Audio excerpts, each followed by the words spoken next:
like that.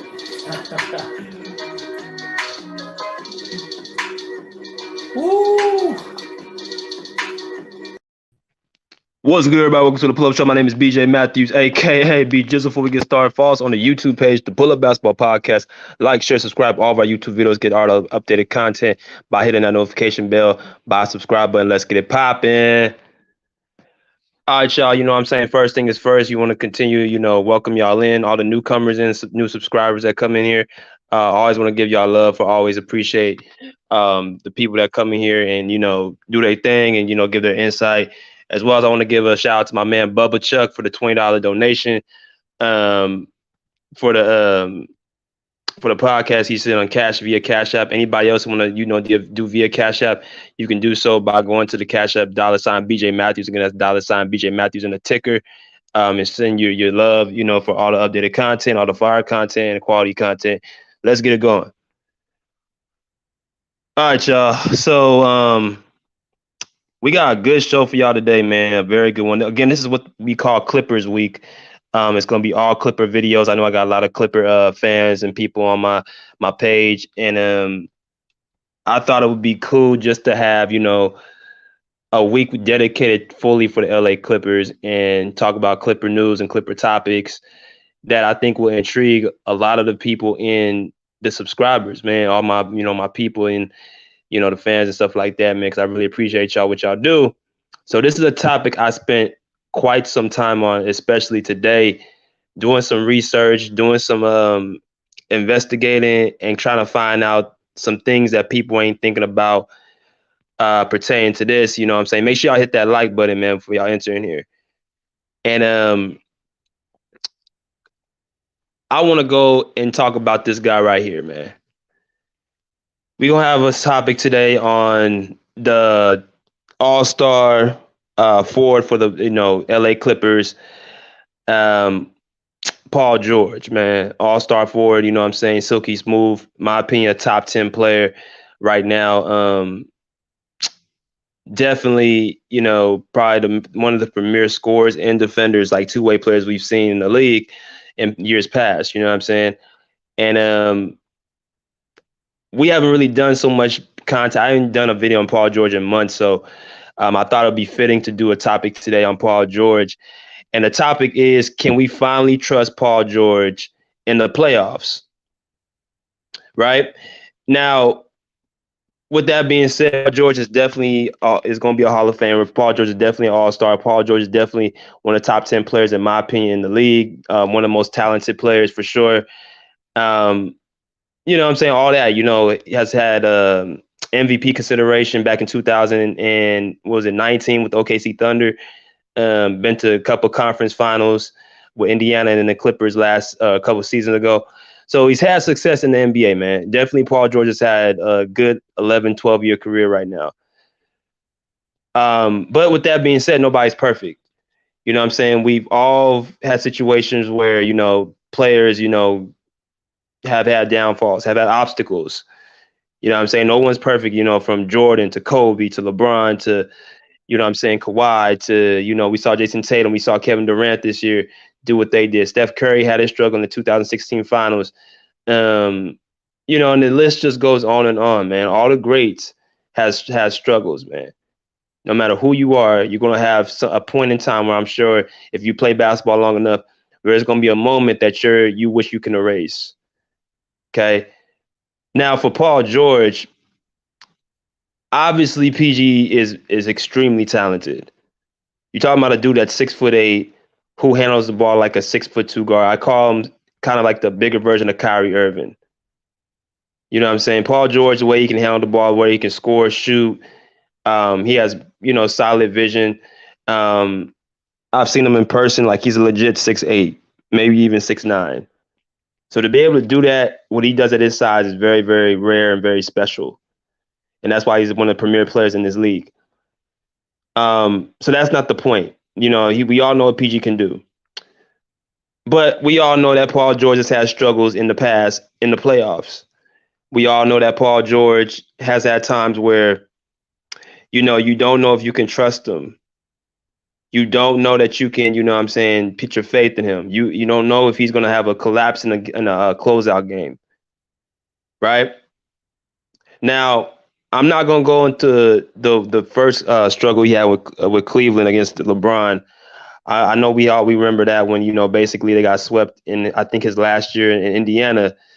And Paul George basically, I think the last game of that series in Game 4, where he basically went to one of his teammates and told him, like, you know, you got to give me the ball. And I think he kind of put one of his teammates in a bad position in the press conference when he said that. I think it was Victor Oladipo, if I'm not mistaken, when they lost to the Cavs and LeBron James back in 2016, or was it 16 or 17? I think it was 17. But that was last year in Indiana. But this right here is when the whole pandemic piece started. So the OKC Thunder, they had PG back in 2018 and 2019. They lost to the Utah Jazz and in 6 games in the playoffs. This one they had Donovan Mitchell, Joe Ingles, Rudy Gobert, and then OKC Thunder had, you know, Russell Westbrook, Carmelo, and PG. OKC definitely had the talent. They for sure had the talent to beat the Utah Jazz. What's up? What's up, Ed? How y'all doing? You know what I'm saying? My man East Oakland Mac, salute. Salute Miss Davis, and salute Pagan. Appreciate y'all coming through. So PG and them, the OKC Thunder had the better team. They had the more talent. They had the Hall of Famers. Donovan Mitchell was a rookie at the time.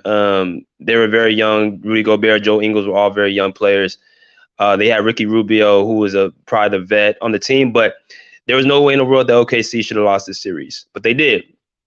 And PG caught a lot of slack from that because the story was basically that Paul George pretty much called himself playoff P prior to the series starting between Utah. This was the first round. And Paul George ends up having a bad game 6, I believe, in Utah by scoring 5 points. And I think Russell Westbrook had 41 points and 10 rebounds. So people are looking at Paul George very sideways in this first series. It was different when you played against LeBron. You know, you're playing against arguably the best player in the game. So if you lose to him, it's no shame in that. And those 4 games are very competitive when Paul George was on Indiana and they faced Cleveland. So people, they saw what Paul George did, but they didn't really look at it like, oh, he's a failure. This is when everything kind of started.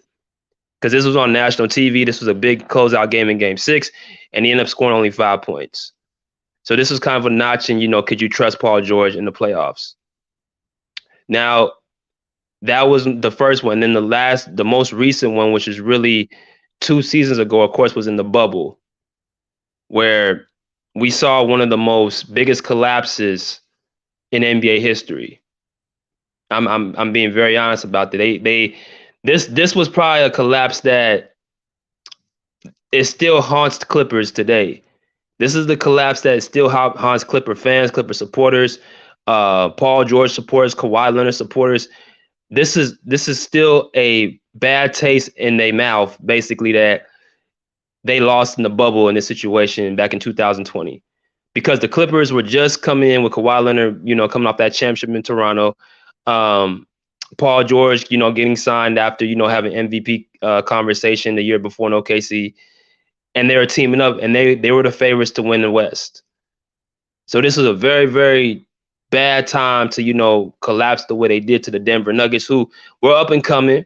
You know what I'm saying? Jamal Murray and, you know, Nikola Jokic, you know, very nice duo. But this was a year that the Clippers were supposed to get to the conference finals to face the Lakers. That's what people were waiting for. And not to mention they were up 3-1. So it was very, very bad timing for the LA Clippers to do what they did. And Paul George basically had a worse performance really than the Utah one in a way, because the way he went out was very bad. That historic, you know what I'm saying, hitting the side of the backboard, you know what I'm saying, like that still sticks with PG to this day. You know, people still, they use that as a meme.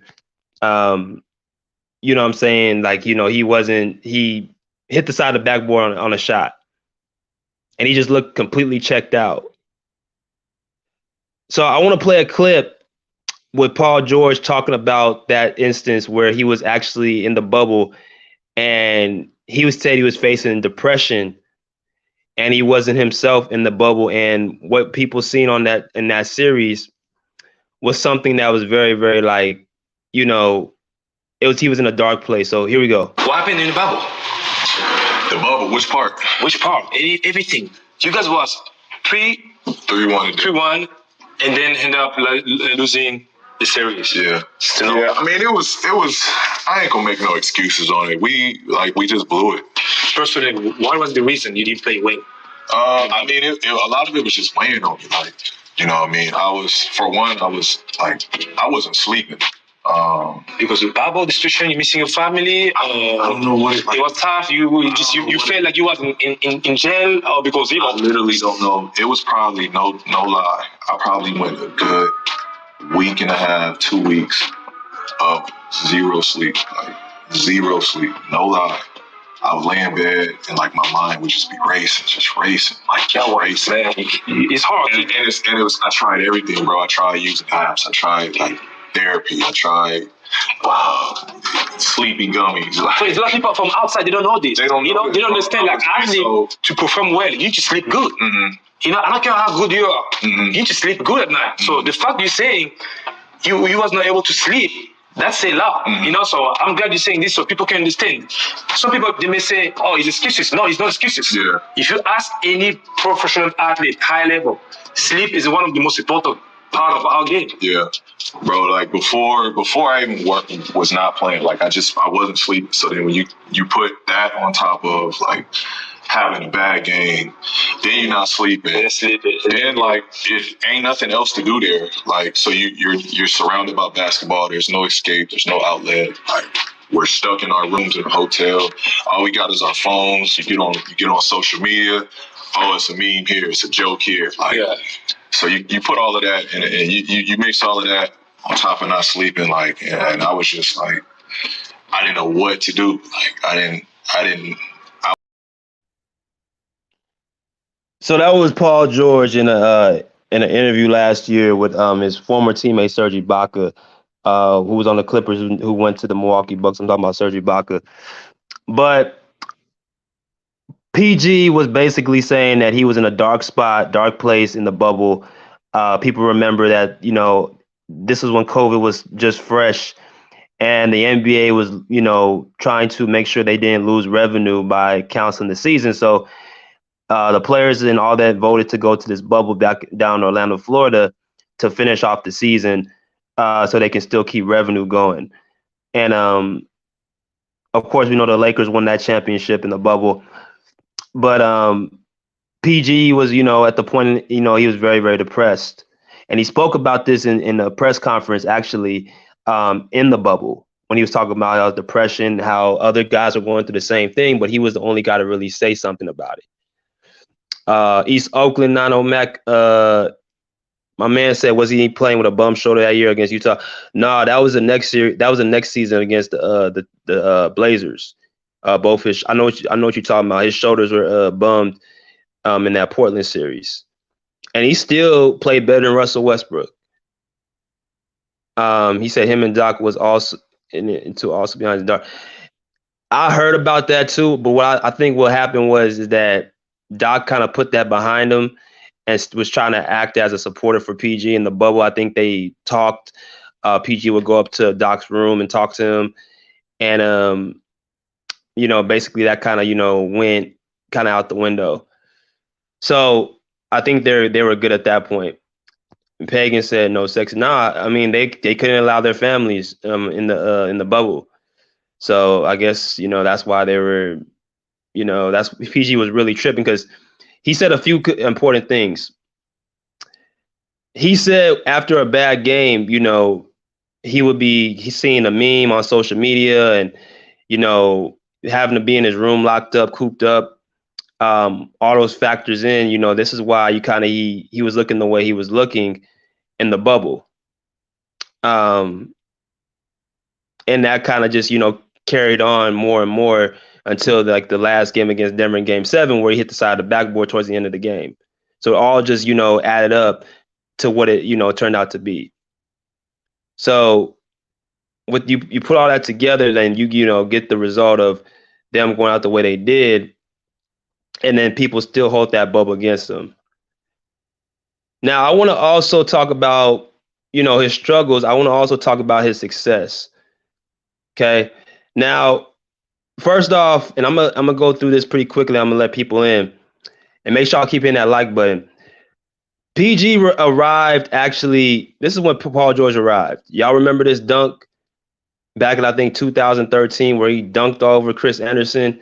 This is when they played the Miami Heat Big Three with, you know, LeBron, Dwayne Wade, and Chris Bosh. This was the championship Miami Heat team.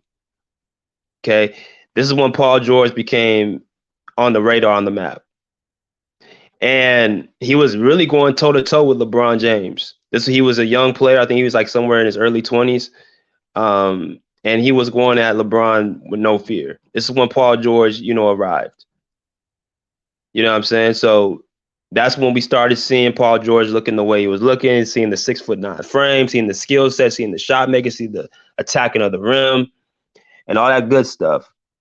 So that's when Paul George, you know, it was in a playoff moment. That was in a playoff moment, a closeout game, right? And also, as bad as he played in the bubble, you want to say in Game 7, this is what his statistics were in the entire bubble. Now, people say like he played bad the, you know, whole bubble and pandemic P and all that stuff. But what really happened was there was a lot of games that he played well. If y'all look at that, the second column, those are all the games against, you know, 30 points, 28 points, 23 points, 24 points, 21, 27. Those are all the points he was scoring accumulated in the bubble, right? It wasn't until like he faced Dallas in games 2, 3, and 4, as y'all can see in the columns, in the second column, where he had 14, 11, 9. That's where he started, you know, going through a little slump, but he picked it up with a 35, 15, 19, 22, 32. And then the last 2 games were mediocre against Denver. So he had some good games in the playoffs against Dallas and Denver. And he had some bad games. It's just, unfortunately, the bad game came at the wrong time. You understand? Like, but the whole notion was Paul George just played bad the entire, you know, bubble and playoffs, which is not true.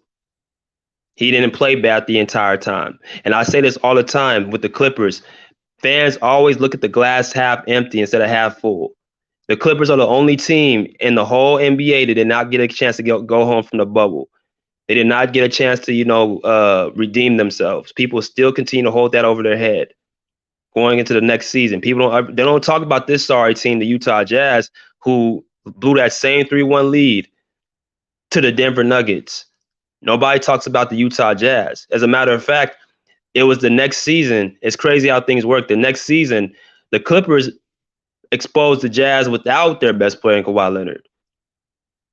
On the watch of Paul George, when he had 35 or 37 points. Let me see if I can pull this up. Make sure y'all can see this. Let me see if I can pull this up so y'all can see what I'm talking about. When Paul George had a 37 point and a 16 rebound against the Utah Jazz, Paul George drops 37 as Clippers win crucial Game 5 with Donovan Mitchell. Now, people don't remember this. When PG had 37 points and 15 and 16 rebounds after Kawhi Leonard went down. This was in the 2021 playoffs, another playoff moment. Paul George had 37 points and 16 rebounds and carried the LA Clippers in the most pressurized situation. Their best player goes down. Paul George is just coming off that whole bubble fiasco. People are still doubting him. And he came and rose to the occasion at the biggest time that his team needed him. If that's not enough, they win that series in 6 games back in LA. And then they go to play the Phoenix Suns in the next round. And they're down 3-1. And then Paul George rose again with 41 points. Paul George's 41 points keeps Los Angeles Clippers alive versus Phoenix Suns with 116-102 win in Game 5. And what's crazy is the LA Clippers really, they had enough to win this series. I mean that Paul George was good enough to lead them to beat the Phoenix Suns. You really had a situation where it was Paul George as the best player on the court, and then you had Devin Booker and Chris Paul, you know what I'm saying, being a tandem. But I watched every single of those games. Those games were all close. The first game, PG missed those 2 free throws, and then DeAndre Ayton got that tip in. And I think game 2, if I'm not mistaken, they had a play where the ball was out on DeAndre Ayton when it should have been on when they called it off on Terrence Mann instead of DeAndre Ayton. And that cost them the game in game 2. Both those games were close. Then you go to game 3, the Clippers win in decisive fashion. Game 4, the Suns win that game. And then game 5, PG has his historic game. Then game 6, Chris Paul has an unbelievable performance. But I watched every one of those games. The Clippers fought to the point where they put themselves in positions to win those games. And it was all on Paul George's watch. Paul George led the entire playoffs with points, rebounds, and assists. He was a top 3 player in the playoffs with Kevin Durant and Kawhi Leonard before he went out. I'm saying all these things to highlight that, and these are playoff moments that PG has done, because we keep seeing nothing but like he doesn't perform, he doesn't come through.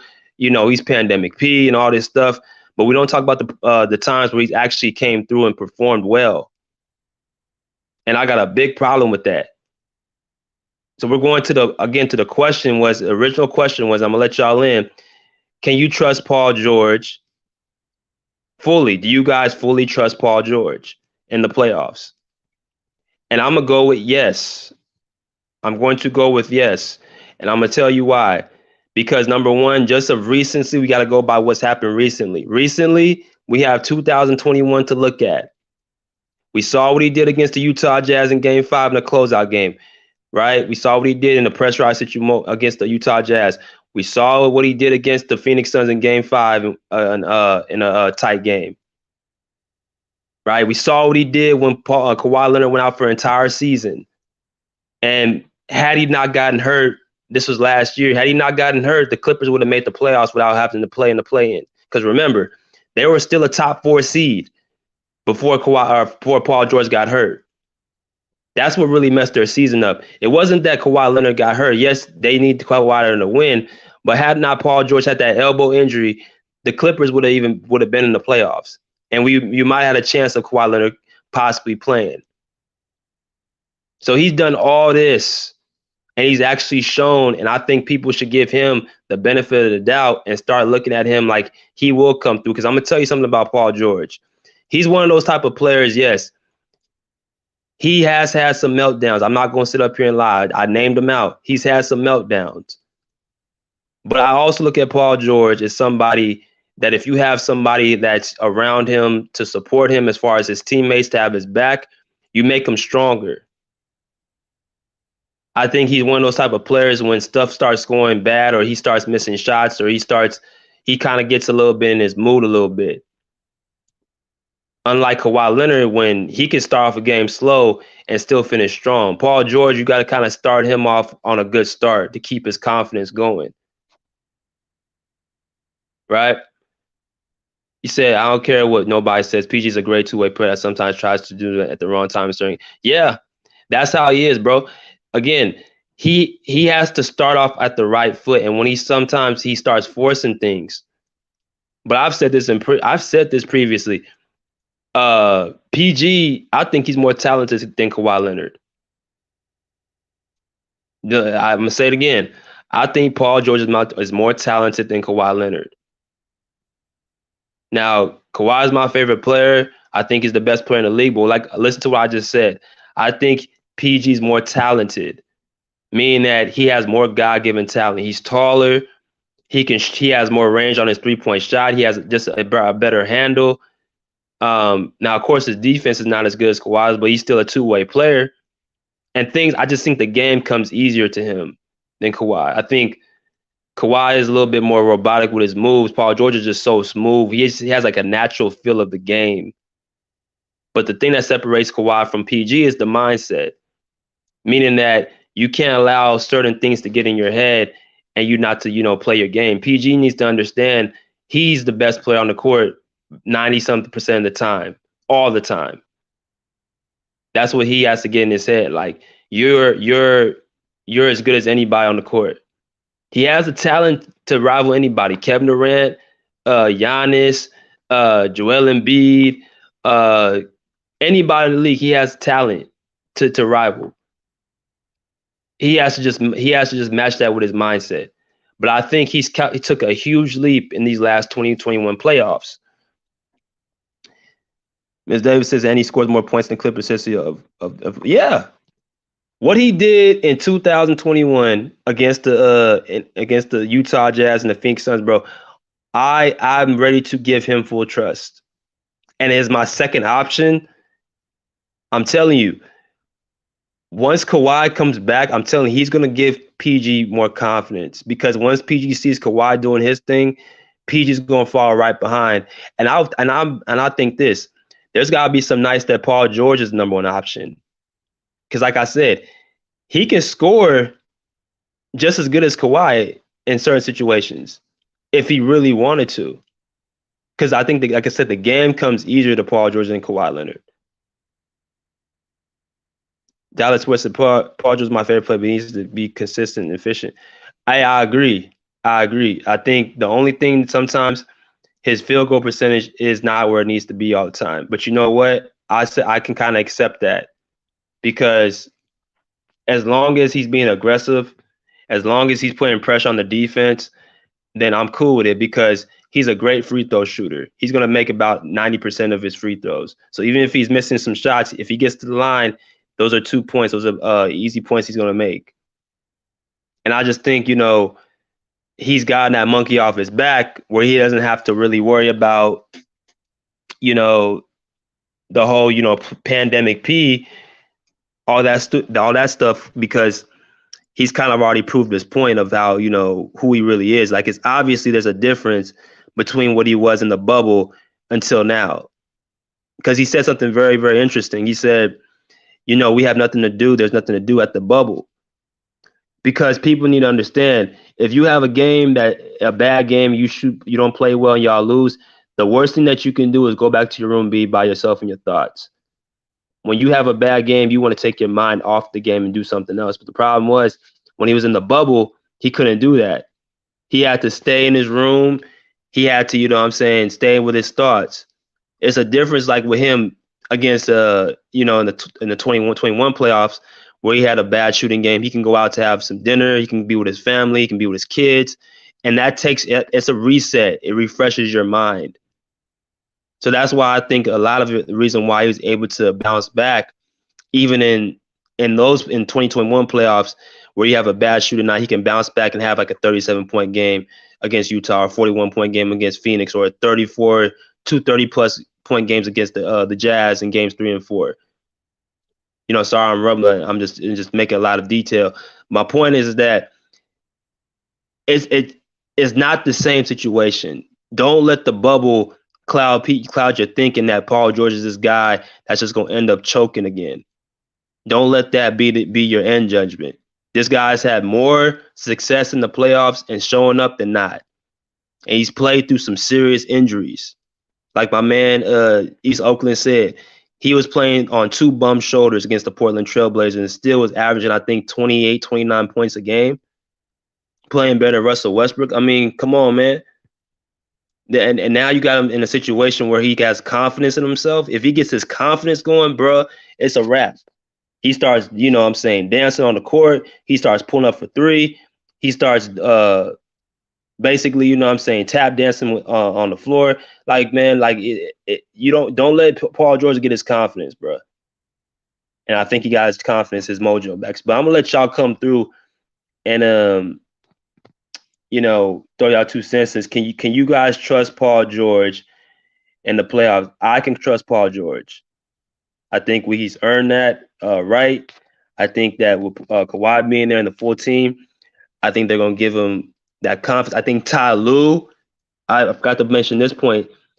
Ty Lue gives him a certain confidence that Doc Rivers didn't give him. Like I said, Doc Rivers is not the type of coach that makes adjustments the way that Ty Lue does. So if you don't make adjustments for your players, you're not going to put them in good situations to be successful. He looks completely different from that bubble to what he did last year. the last 2 seasons. And the only change that's happened is that one, Kawhi Leonard's been out, but the main one was that Ty Lue stepped in. I see how he talks to his players. I see how he motivates his players. I see how he coaches his players. Vice versa, Doc Rivers, who doesn't really know how to really make any adjustments, doesn't draw any really timeouts. He doesn't draw up any real plays. That's a problem.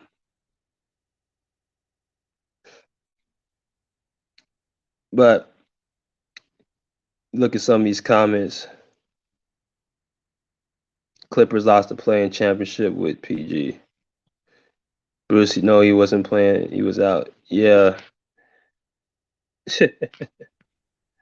What up, Bruce? You silly, Hey man. what's up? You silly. You are silly, man. Yeah. All right, what's your take, man? Okay. I like Paul George. I think he's a good player. He's very talented. He has all the tools, all the assets. He's a great all-around player. I think he used to be a two-way player, but I think his defense has diminished.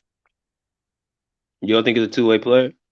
He's still some nights, but I think he used to be a better defender. He's still a good defender, but I don't Yeah. think his defense is that good anymore. Yeah, I To think me, because of that leg injury. yeah, since he had that horrible uh, injury, yeah. I mean, he can play defense. I think Paul George, just like Westbrook.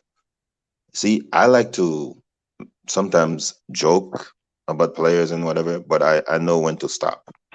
But the Paul George thing, pandemic, whatever, I would never call. If I cannot say something in your face, I'm not gonna say it. A lot of people be on your back. A lot of people making fun of Paul George. They're not gonna say pandemic thing in his face. Nah, And to me, Devin Booker hasn't accomplished anything that Paul George did to be talking trash to him when he was doing it. So right. I'm gonna let you finish. I want to say that one. I'm glad you met Devin Booker because that was a conversation for a lot of people. And I'm like, what has Devin Booker done, like, to even be in the same breath as Paul George? But go ahead. yeah, so Paul George, that's one of the reasons why I want the Clippers to win this year, because I'm tired of the Paul George slander. He's a good player, and he needs to stop not acknowledging people's stupid takes. You know, the only thing I have against Paul George is he needs to work on his mental lapses, because there was a playoff, I think last year, where he was missing free throws. I think it was because he was not stressed, because he was not relaxed. Right. So I think he's more mental. He has all the tools. He's athletic, can shoot a three, can post. A lot of those people, they cannot even do what Paul George is doing, and they want to, like Devin Booker. He cannot defend.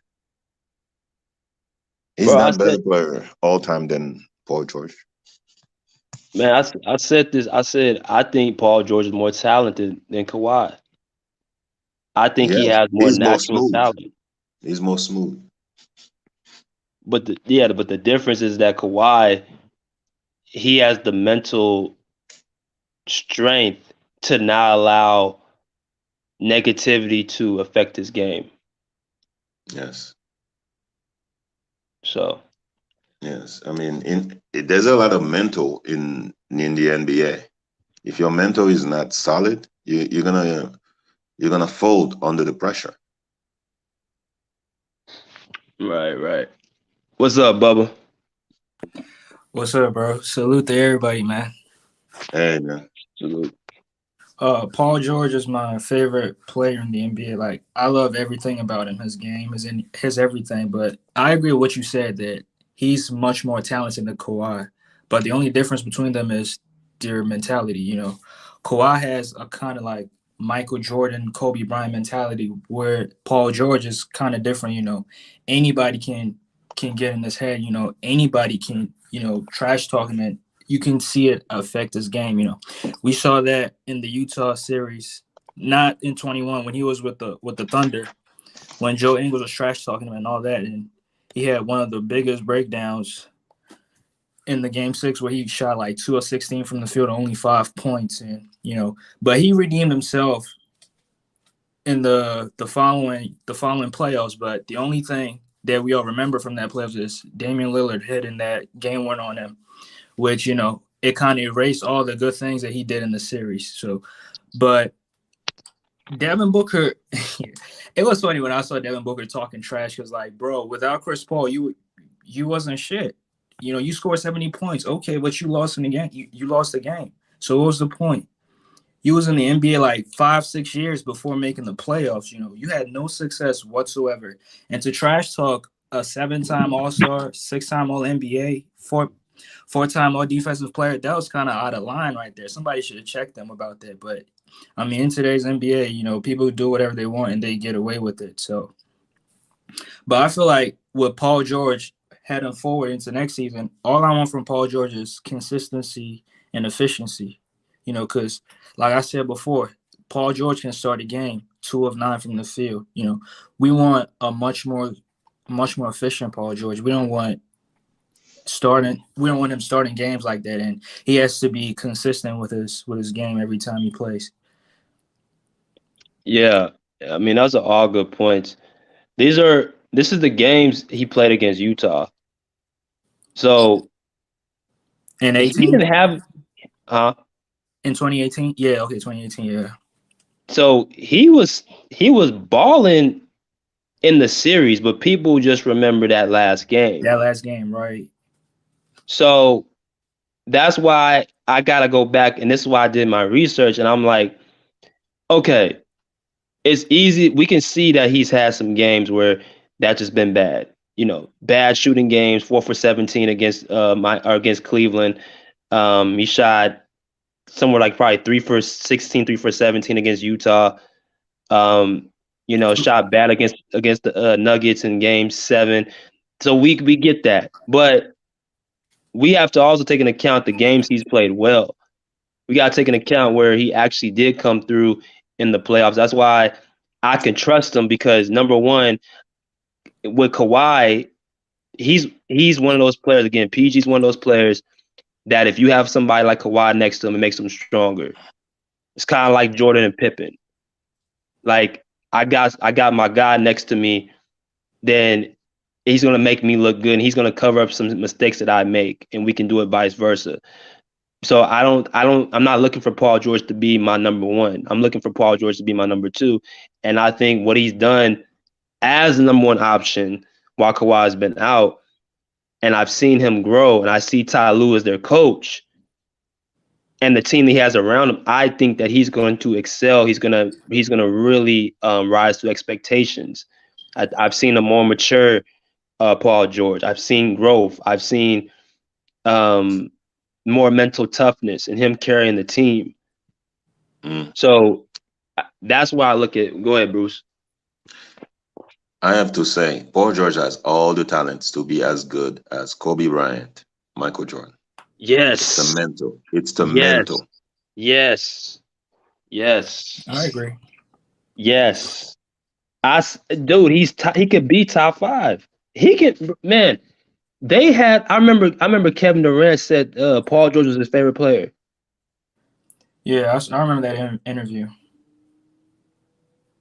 So, if you going up against KD, you going up against LeBron, like look at that shit. That's why I'm like, this dude has arrived, man. But there's a difference in superstar. The mental, man. You need to have a mental. You need to be a killer. Him. I don't know if he's a killer yet. I haven't seen him. I'm not gonna say kill because that's like too extreme. I haven't seen him terminate or finish or like has a mental edge on another team. This this is a good comp. He's all gonna say PG shot selections are horrible on too many nights where he can easily be. That's what I think a lot of it has to do with it too. He shoots a lot of tough shots. He shoots a lot of long mid-range shots off the dribble where he's over dribbling, and he's doing a lot of dancing on the court instead of like what Kawhi does. He gets to do his spots and just he doesn't play around. Right. Paul George, he does a lot of between the legs, and it looks good, pretty crossover. It looks good, but that's a lot of energy you wasting, and it takes your legs out. So I'm You know like, what's funny? Okay, go I'm sorry. ahead. Good. You No, know go what's ahead. funny? I think Paul George watched more Kobe than Michael, and Kobe makes tough shots. I mean, he takes tough shots, but he makes them. So I Right, think Paul George tried to be like Kobe, but he cannot make those tough shots. Like Kawhi, like Jordan used to, like, if the shot is not really there, he's not gonna shoot. That's why he was so effective. That's why I see that's what I see Kawhi do. If he doesn't, like, okay, I can shoot there because I know I can make it. If I miss, okay. So I think Kawhi is more MJ and Paul George is more Kobe. I agree. I Yeah. don't see much Kawhi and Kobe. I see little flashes, but if you look at Kawhi's game, it's very methodical. It's very get to my spots, very post up. Nice little turnaround shots, but he's not over dribbling 1,000 times. He's just going, straight to his spots and operating. Yeah. So, but And I think one thing with Paul George too, like when he keeps driving to the basket and he doesn't get those calls, it kind of affects him. Then he starts drifting further and further back to the 3-point line and start jacking up those bad shots. Because if right, you watch some games in 2020, that's what he was doing against the Nuggets. He wasn't going to the basket that much. I feel that, and I think he can like East Oakland said, he can be a 50, 40, 90 type player if he just takes more. Dude, he's 6'9", so you're not. It's not like you have to rush and be out of position for your shot. Like you can see over anybody. So and you're probably quicker than anybody that guards you. So you can get better shot selection, but he just takes a lot of tough shots.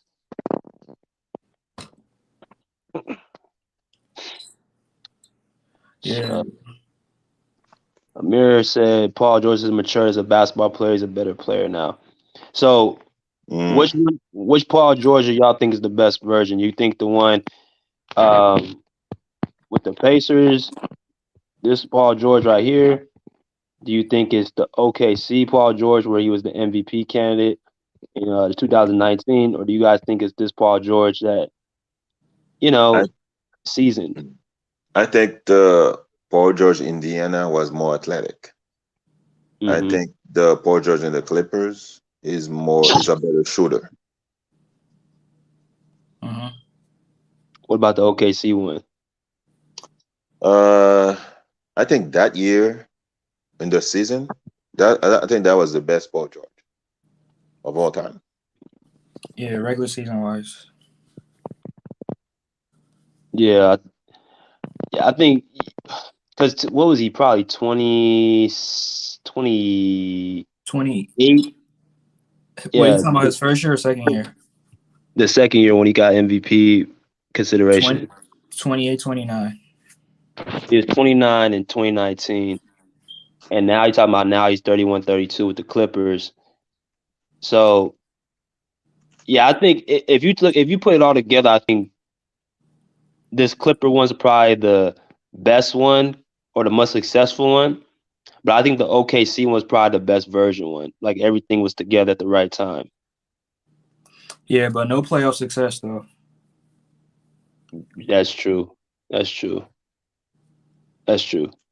Well, probably you could say mentally he's better with the Clippers. He's Oh actually yeah. learned. He's probably learned everything he needed to learn. He's seen it all, and it's time to win now. He's ready to win now. But I mean, he has no excuse, man. You have the best coach, in my opinion. Mm-hmm. You have the best player when healthy. Uh-huh. You have according to us. yes. You have a good roster around you. I mean, you in LA. Come on, man. There's no excuse, man. Come on. You have everything. You have mental problem, just go to the beach. Yeah. Yeah, and that's why I say I think it's a different Paul George we're seeing because okay, we all gonna have people have bad games. Everybody's gonna have a bad game. Right. But now that you got the outlet to, go do things, get your mind off it, go spend time with your family.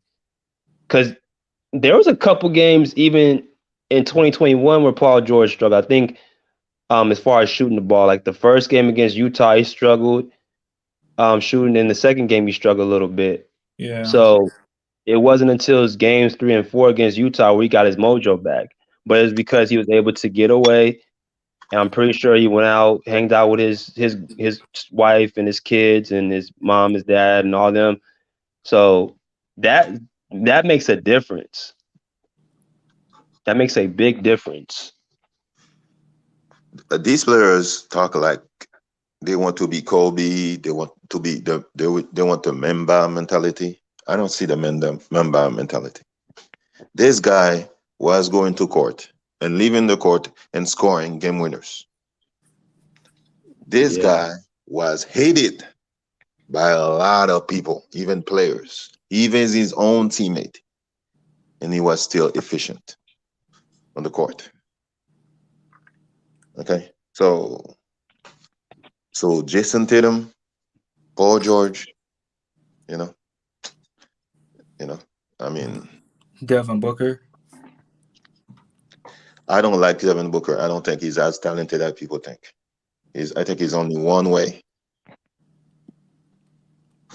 Yeah, I thought Devin Booker had that I think he has a dog to him. I think he does have a dog to him though. I think he does talk a little bit too much. I think he is a little bit over his head, but what I will say about him, he does have a dog to him. Chihuahua dog. Yeah, yeah, yeah. No, I mean I'm talking about he ain't scared of nothing. The Chihuahuas are not scared. They just Oh my, and oh then you my just hit God. them and then they stop. Okay. Bro, that look that Luca gave him, he was scared. Yeah, Luca put up. I don't know. Luca just put a lot of people in shame in that series. I don't think certain guys will be the same after that. That was a complete ass whooping. I think Chris Paul's soul retired. His body is gonna play next year, but his soul retired. His soul retired. Yeah, I think so too. I mean, that was one of his best chance to win a championship, man. With after Houston, Yeah. Yeah. you had the home court all the way to the finals, all finals too. Fagan 180 said, "How well does PG-13 thrive off the bruh? Paul George can do anything. He can play off the ball. He can handle the ball. He can play defense. He's athletic. There's PG can do anything on the court. Yeah, I There's really nothing. love when he plays. Oh, sorry to cut you off, bro. You can go ahead. No, I was just saying he could thrive. He can do anything on the court. That's all I was gonna say. Yeah, to be honest, I really love him when he plays off the ball because when he plays off the ball, I feel like he's at his best. When he handles the ball, I feel like he does too much. He has to score, has to facilitate, and sometimes has to play defense. But when he plays off the ball, the facilitating part is not his main thing. He has to just get a bucket and try to lock up. Yeah. There's so many things that we can work on with PG. Like there's so many different counters to make it easier for him. I think what Ty Lue's gonna do is gonna make it much easier for PG this season. I think the addition with John Wall is going to help Paul George and Kawhi off so much, where they ain't gotta handle the balls as much. They ain't gotta express as much energy. I think Hmm. you're going to see a lot more off the ball catch and shoots. You're going to see a lot more off the ball handoffs, dribbles. Not as many one on one I'm sorry, not as much playmaking, having to bring the ball up. Like they're gonna have John Wall a lot of times to take care of that responsibility. So I think PG's efficiency is going to go up. Yeah. Yeah, and he can rebound. With all And he the makes his bricks free John throws. Wall's gonna shoot, he's gonna rebound a lot. So Oh my gosh. Oh my gosh. You really don't like John Wall, do you? no, I don't. I don't. I'm not gonna lie. I saw this picture and it said the caption was PG and Kawhi are the grown man version of Jason Tatum and Jaylen Brown. I actually agreed with that.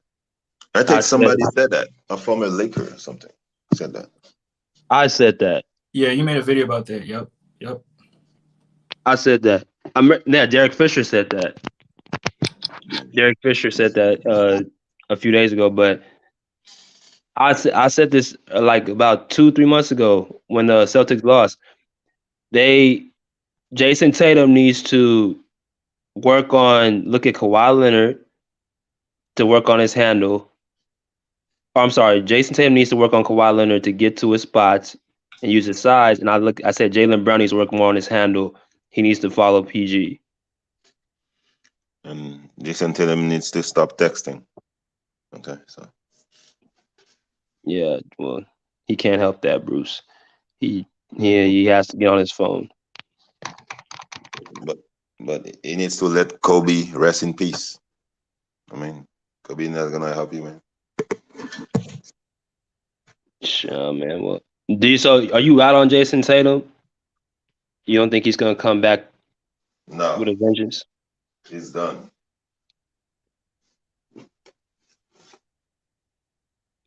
Yeah.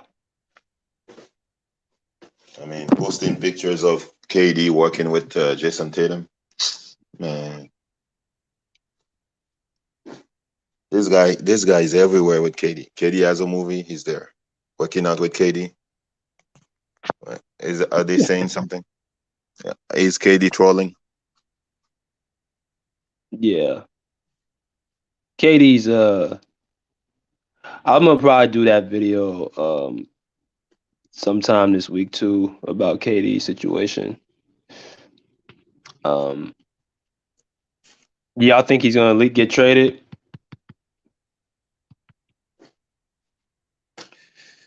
Um, Probably not. Yeah, It's too late now. yeah. Cam said JT is more like PG than Kawhi though. I don't think JT's like PG. I don't think he has well, if you look at like his stature a little bit, but I just think PG's more polished than JT. He has a better Mm. handle. I know that Wiggins will not shut down Paul George like Jason Tatum. Oh hell no. Mm. Oh hell no. Paul George. I remember they played the Warriors on opening night last year, and Wiggins tried to guard Paul George, and either pull up for three or he would just do that step back or dance on Wiggins, man. Like, But he was making it difficult though. He actually had to work for that 29 points. hey, well that's fine. I mean, as long as I get 29, 30 points and don't look like Tatum. Tatum act like he's never played basketball before. Yeah. Yeah. So now you think he had problems with PG. Now what if he tried to guard Kawhi? That's that's a whole nother problem. This dude, Kawhi is like a refrigerator now. So He's a what? he's like a fridge. Yeah, you move that fridge will move you out the way. Okay, but that's too big. Is gonna be good for the whole season? Nah, Brucey gonna drop the weight. Oh, okay. He ain't going into training camp like that. Mm. He can't. That's too much pressure on his knees. He's not gonna come. They're not gonna let him come in training camp like that. He's gonna drop that weight. Mm. Yeah, JT was shook. JT didn't know what to do. He was dribbling off his foot. It's like, yeah, got That's what exposed. happened when you score a 3-pointer or a 2-pointer, and then you stand around like, is the game is over? So you still sticking with Jaylen Brown over Jason Tatum? Jalen Brown is way better than Jason Tatum, and is gonna have a better career than Jason Tatum. I actually see Jaylen Brown working hard. Like I thought I saw him like in a video in the pool with some weights in his hands. Like I think he was jumping. Um yeah, so I know he's working hard. He needs to work on that handle. Mm.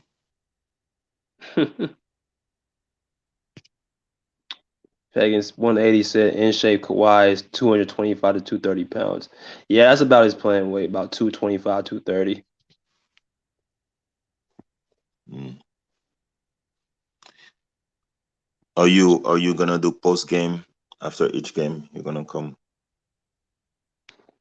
live? Uh Probably.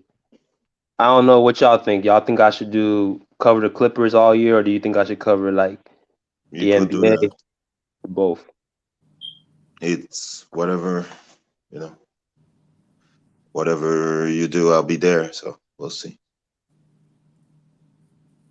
But Yeah, I might. you could cover the Clippers like you were like an insider. Yeah, I probably would do both because I know I got a lot of Clipper people on here, like you two, and then I got a whole bunch of other Clipper people like Little Rock and Amir and Benit. Like I got a whole bunch of other Clipper people, Miss Davis. So we'll see. Yeah, I'll probably do both though. And then when Miami played the Clippers, I went to see Uncle there so I can talk about Bam. Yeah. You want to talk? He gonna be his blood pressure gonna be up, man. Telling you, If Bam doesn't perform, oh, I love it. I love you don't play without his team, man. You know, Yeah, maybe with the Miami Heat. he takes it so personal. It's like all them were bums. I don't care about none of them. So We'll see. said no Christmas game for the yeah. We covered Pagan. We talked about that yesterday. That was bogus. The full They got schedule is tomorrow, right? the what? The full schedule of the NBA is tomorrow. It is. I was reading Clippers reporter, and he was saying it's tomorrow. So I don't know. I'm gonna check it out. I know the Clippers play the Lakers opening night. I got like bets on that game. The Clippers and Lakers all 4 times. Wait, I thought the Lakers played Golden State on opening night. No, I think they play. Do they play? Let me check. I think That's what I saw. That LeBron's gonna be watching Steph Curry receive his fourth ring. hold on, you might be right. Hold on. It might Yes, be the Clippers open night. the NBA will announce its complete game and national television schedules Wednesday at 3 p.m. ET. They didn't change that whack Christmas schedule. So it's gonna be noon for you. Okay. Noon tomorrow. Okay. So yeah, I think you're right. Yeah, the Yeah, Lakers play the Warriors opening night. yeah. I don't know why. Like They play the Clippers on the 20th. on ring night, they would just want to see LeBron watch the rings. Right. Dude was nowhere near a ring last year, so why should he get the opportunity to see anything? Well, that should be that should be Boston or a team worthy. It's all about marketing.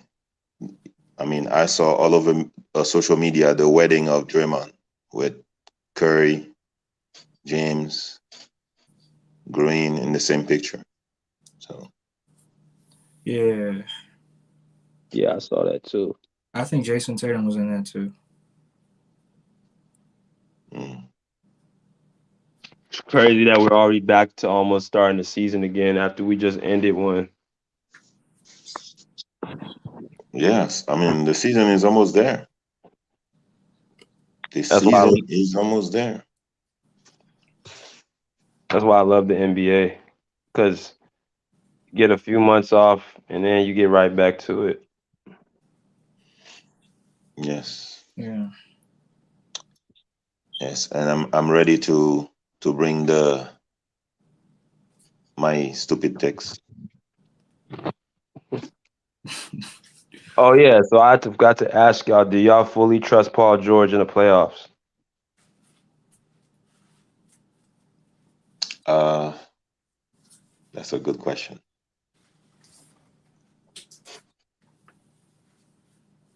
I trust him from game one to game six or game four, five.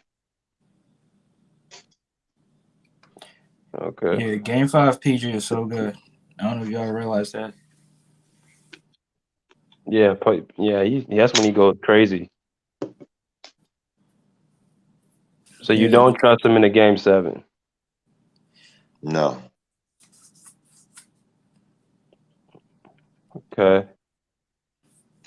I mean game winning. I'm sorry, what is it called? Closeout game. Closeout games. Yeah, he usually does not perform well.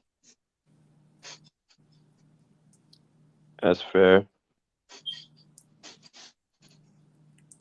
If I'm going on his latest Game 7, he didn't really score enough, but he found other things to do to be effective. Like he had 10 assists when they played Dallas.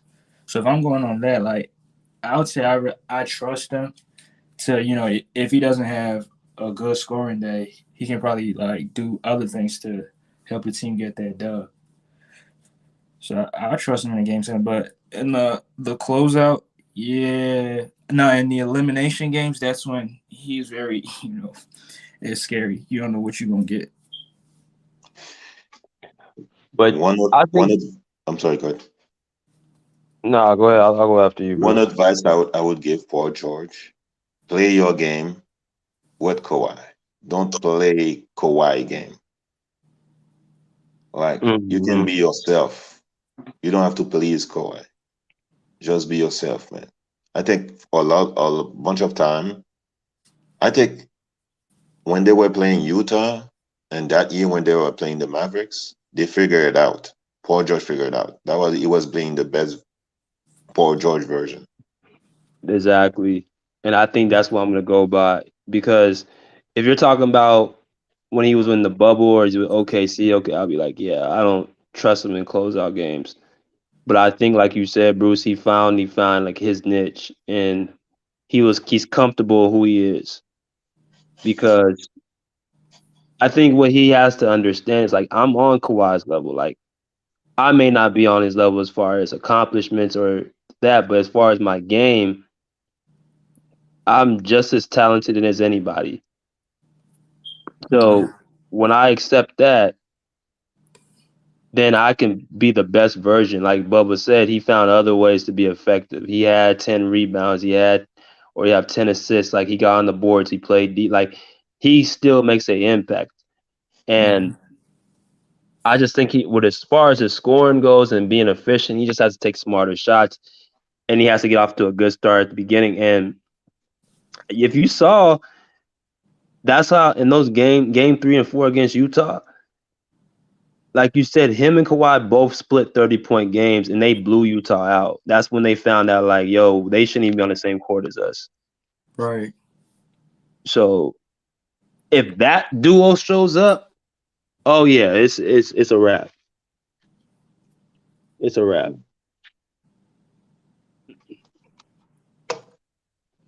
Yeah, you just summarized everything that I had pretty much in mind. Getting off to a good start, finding other ways to kind of be effective. Yeah, yep, Yeah, I would attack the basket if I'm PG starting off early. I wouldn't start off shooting a bunch of long shots. I would find ways to get closer to the basket and take little, 8 to 10 foot shots right, and get to the free throw line. Get your because he shoots damn near 90%, so that the basket gets bigger as you hit more free throws. The basket gets bigger and bigger. right.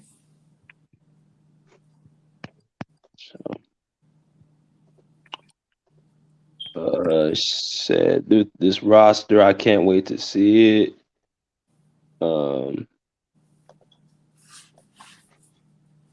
yeah, I can't wait to see it either, man. I think it's gonna be a crazy year. What you think this is his best chance to win a championship? Oh yeah, oh yeah. You got everything, and I think they can. The Clippers can compete for a championship for the next 2 3 seasons. I think next season they need to replace Reggie Jackson. Who you gonna get from? Um, I think they need a new point guard. I don't Wait a think John minute. Wall and Reggie Jackson are gonna cut it. But so who would you go get? Ooh, I don't know who's on the market. Which way point guard is on the market? I don't see him.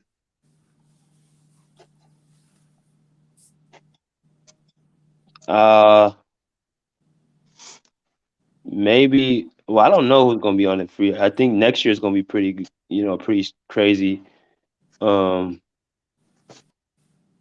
I would. I like. I mean, I'm cool. I want to see Wall play. If he's like 85, 90% of what he was, I think he's a good enough starting point guard. I think the Clippers need to find another player that can help Kawhi and Paul George rest a little bit. Because sometimes when they used to play together, I would one will leave the court and the other ones play, and then after that, you know, the other one goes to the bench and then the other one comes and play. So they just like the Warriors doing. Like they're getting old, and then they are transitioning to young people. So I think the Clippers need to find a third reliable player. Um, and I think Reggie Jackson is gonna regress. So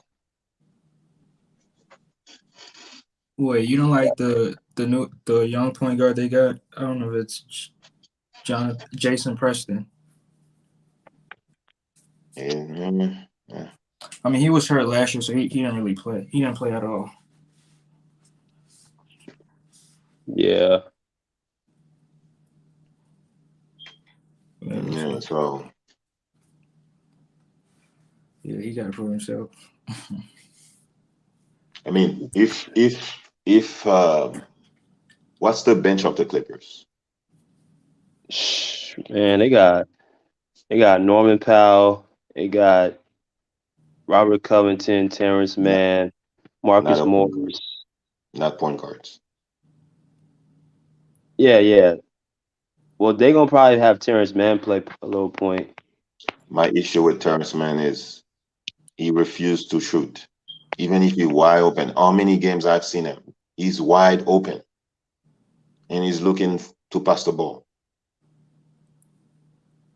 I think that has more to do with him finding what his role is. Like he's he's one of those guys that he'll try to play it safe. Um, I don't think that's gonna be it because they have enough shooters. Like they got enough guys who can shoot and light it up. So I don't really need T Man to shoot. I mean, if he gives it to a better 3-point shooter, like say a Luke Kennard or um, you know, Robert Covington, Nicholas Batum, like I'm cool with that. Marcus Morris. So Marcus Morris is tricky, man. After he might go 10 games without him can score, can buy a three. I like the only reason I like Marcus is because he's a big shot maker.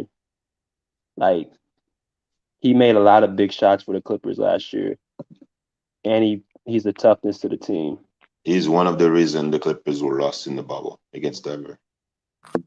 Oh, I remember him and Lou Williams And Trez. and Trez, all three of them. He was not performing, and he started talking trash. Like the Denver people, then Denver has basketball players too. Yeah, I watched that game 7, man. I'm like, damn, like, and notice PG he hit the side of the backboard when the game was close to being over. Like he was playing solid to start the game, but once and this goes back to the mind. Once he saw the writing on the wall, they're gonna probably lose this game. Like he kind of like he checked out. Like he mentally stopped playing. I'm sorry, but the coach is the number one reason the Clippers lost. I don't care what people say, if it's PG, Kawhi, but Doc Rivers is the number one reason. I don't want to blame Doc Rivers, but it's the number one reason. Okay, so the guys were not ready mentally to play, and they were running the same plays just because you had the lead after each game, but you lost the lead. Every time they tell them, "Hey, don't you think you need to make adjustments?" They just have to play harder. Mm-hmm. That's the thing they always say to every team, to every time his team lose to 3-1 lead. They have to play harder. Yeah, that's why I say he's Glenn Rivers, not a doc. He ain't a doctor. He and if you saw in the press conference, you saw Kawhi post game said we have to get smarter. That was a shot at the coach. That was him saying like we didn't have any scheme to counteract what Denver was doing, and I heard Paul George echo the same thing on All the Smoke podcast. He was like, we went from game 4 to 5 to 6 to 7, not making no adjustments. They kept playing Lou Williams. Lou Williams was not ready to play. And each time that the Clippers had the lead, they put Lou Williams, they lose the lead. Yeah. I don't know, man. I was really pissed after game 7, man. I was really pissed. I thought, oh, they're gonna win that. They're gonna play the Lakers, and they're gonna. That's one of the reasons I was pissed when LeBron won that thing, because I was pissed at the Clippers for letting LeBron win that thing. That was so easy, man. So easy. Playing a Miami Heat underman, injured, right? Right. Dragic injured. Bam Yeah. injured. Kendrick Nunn, was Kendrick Nunn injured? I think. Yes. No, he But played. but he was a rookie. Okay, so that was the easiest championship LeBron won. He was not playing nobody. Yeah. Yeah, Yeah, I remember a Clippers play. Clippers dropped the bag on that one, man. They dropped the bag. They should have. If they would have faced the Lakers, I think they would have beat the Lakers.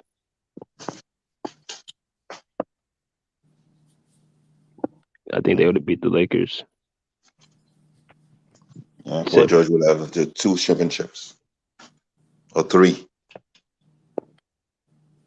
where the other two come from. Where the other one come from? Wait, what'd you say? No, Bruce said he would have an easy 2 championships, and like I asked him, This where were the year, other? this year. I mean, the past season. They ain't got Kawhi though. Kawhi wasn't playing. But if Kawhi played, they would have 2. Oh yeah, if Kawhi was out there, everything changes. Yeah, for sure. I was saying, I wasn't saying. I don't know if you said Kawhi or not. Yeah. That's why I say that he's gonna come out with a vengeance these next 2 years because he understands he's left 2 championships on the table. Like Kawhi could have about 2 or 3 championships. Man, the Clippers were not lucky, man. If they got into the playoff, they could have went far. Paul George did not play in that playing games, the playing championship. So, yeah. And you know what's even crazier? The T Wolves, the Clippers beat them 3 out of 4 games in the season.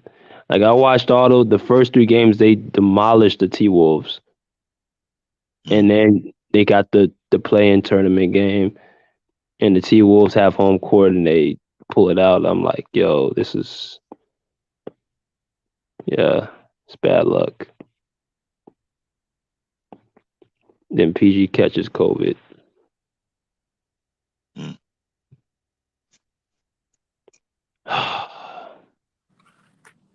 So, man, but another hot topic tomorrow, man. Want y'all to tune in again, and I'm gonna check out that schedule, see what we got. Schedule. Mm. The 82 game season schedule. Should be interesting. Do y'all have any other players y'all looking to watch or looking out for? Players and teams? I'm looking to see Kawhi play, Curry play. I'm gonna see where Katie is gonna play. Yeah, he gonna be in the city of brotherly love. Mm. Yeah. You know, KD is thin skinned. You think he can handle Sixers? Nah. Not a chance in hell. They will destroy him. You know, KD is thin skinned, man. That's the okay. I don't think he can handle the Sixers media and the Sixers fans. But okay. I mean, he can handle the media, but not the fans. He won't last. He won't last 20 games with that fan base in Philly. The fans gonna be on his helmet.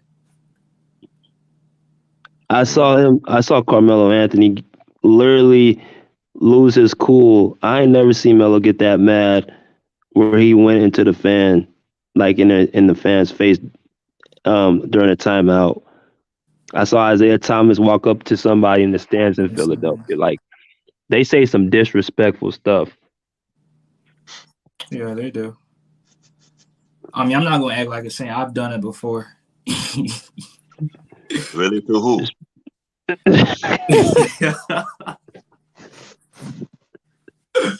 Yeah.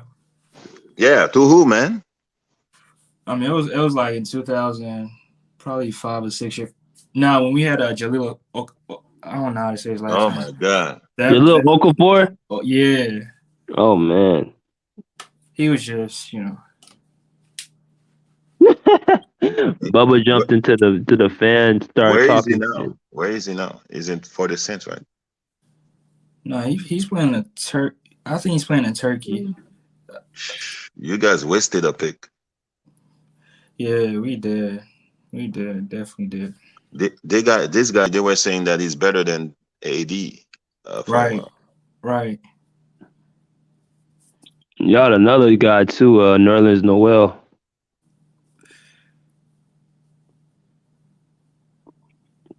Yeah,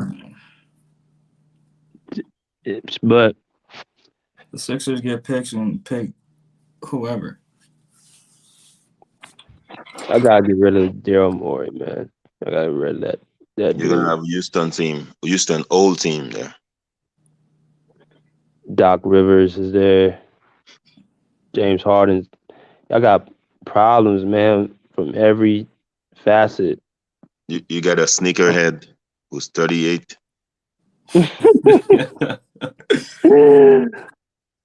The, You're the gonna be guy only 40. stand in the corner and shoot threes.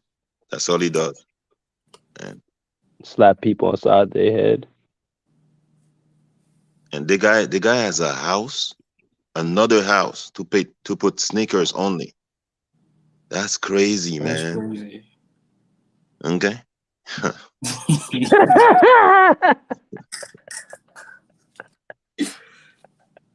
He has another house full of sneakers. He doesn't live there. Only sneakers are there. Snickers. That's crazy, man. Yeah, I he must have he gotta have like somewhere around 500 sneakers, maybe more. I mean, I remember he said that he was wearing a Jordan, and then Jordan came to him like, "Hey, where did you get this? I've never seen this one." Yeah, I would like to know where he does get his shoes from.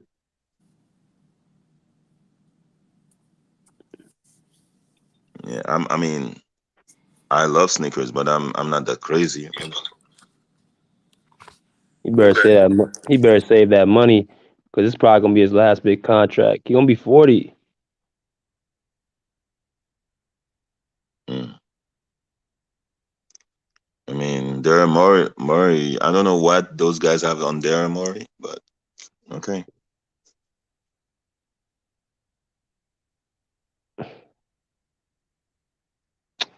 Well, all right, fellas, it's been good tonight. I think it's definitely was a good show. This is a good topic. Gonna continue to pick this up tomorrow. Clipper week talk. Clippers talk. Clipper talk all week. Mm-mm. Say Is, for it. is the Clippers the best team in the NBA right now? That's a good topic. Who else would you pick over the Clippers? You got the Warriors and the Bucks. That's about it. We have a To be conversation. honest, I don't know about the Warriors roster, but okay. I don't think the Warriors as dominant as people think they're gonna be. But the only reason I would say give them because they are the champions. But if you ask me not to be like just be straight up and straight up, I'll be like the Clippers are better because they got the 3D guys and they got the best player, and I think PG's better than Klay Thompson. I'm gonna go ticket tonight. Warriors not that good because of Draymond Green. If Draymond Green is their starter and he's playing the same way again that he was playing in the finals, they're not gonna go far. No, they not. He said the Cavs. I mean Yeah, he's a Cavs fan, so the Cavs they're gonna be in the playoffs for sure, but I mean I just don't know who they gonna beat. wait, Yeah, let me ask you that. You think the guy that got the big contract in Cleveland, you think he played hero ball? Cause I saw him play a lot of trying to play hero ball in the playing. Who Do you you see talking that? about? Colin Sexton, No, the other dude, Karis Garland. LeVert, Garland. Yeah, Darius Garland. I don't think he played hero ball. I think he's unselfish. I think I mean, he's a young player, so I think he's just trying to make his impact. But I think he's a bigger Jalen Brunson. yeah, I think he's a big time player. think he has a lot of heart. The thing is, the Cavs got a lot of people by surprise. Next year, it's not gonna be the same. Okay. Kind of like Dallas.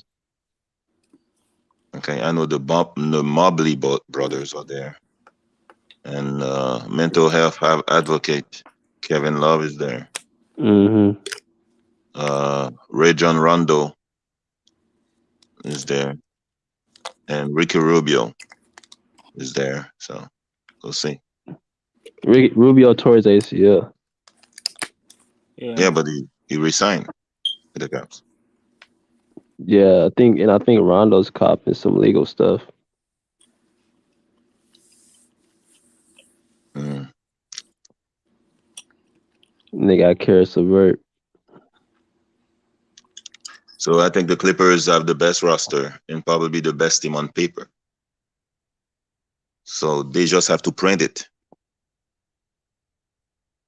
Will they print it? Will they print it, and will they show up and rise to the occasion? I mean, it all depends on Kawhi and Paul George. Yeah, Kawhi's gonna come out with a vengeance. I think PG's gonna be. If Paul George and Kawhi win that championship, they're gonna have a statue in front of the new Clippers Stadium. They're gonna have their statues there. You think so? Yes.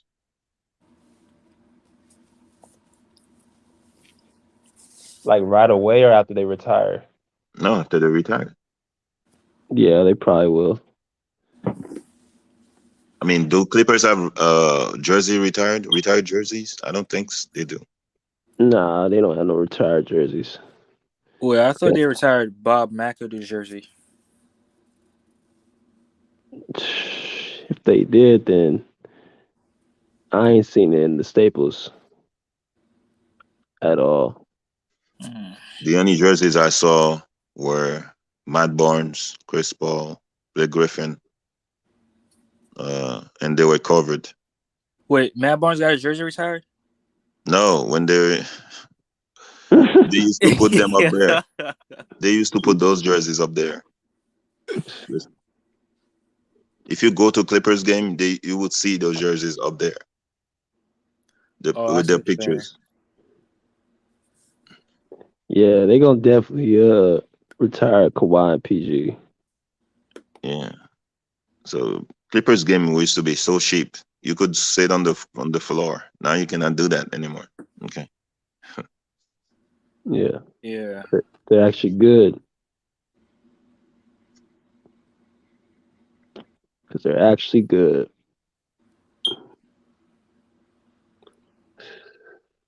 But oh, fellas, it's been real. We're gonna have to pick this up tomorrow. All right. For sure. Yes, sir.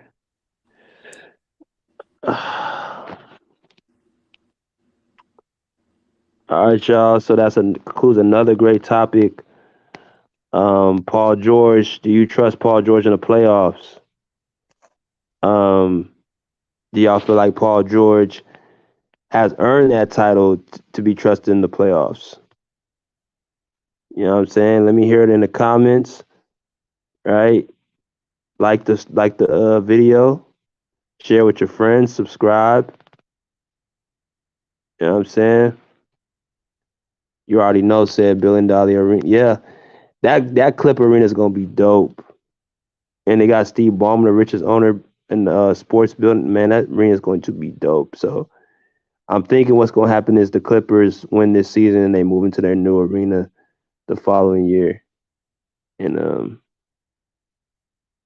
you know, they get their championship. So, but that's how we gonna end it, man. Continue to follow Pull Up Basketball Podcast. Continue to like, share, subscribe to all the YouTube videos to get our updated content.